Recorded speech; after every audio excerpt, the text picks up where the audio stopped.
నమస్తే అండి. ఈరోజు దోశలు వేసాను.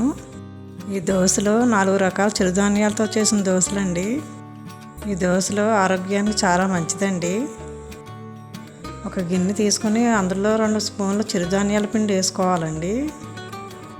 అందులో నీళ్లు పోసి కొంచెం పలచగా కలుపుకొని ఒక అరగంట నానబెట్టుకోవాలి. ఇందులో దోశల పిండి వేసుకొని కలుపుకోవాలి. ఇప్పుడు దోశలు వేసుకోవాలండి.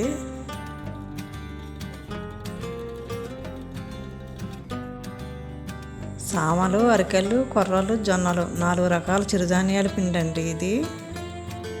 ఈ పిండి మేము తయారు చేసి కస్టమర్లకు కొరియర్లో పంపుతున్నాం. దీనితో పాటే రాగి పిండి కూడా తయారు చేసి పంపుతున్నాం. ఈ ప్యాకెట్లు కావాల్సిన వారు స్క్రీన్ మీద కనిపిస్తున్న ఫోన్ నెంబర్కి మెసేజ్ కానీ కాల్ కానీ చేసి మీ ఆర్డర్లు బుక్ చేసుకోవచ్చు. రాగి పిండితో కూడా ఇలాగే దోశలు వేసుకోవచ్చండి.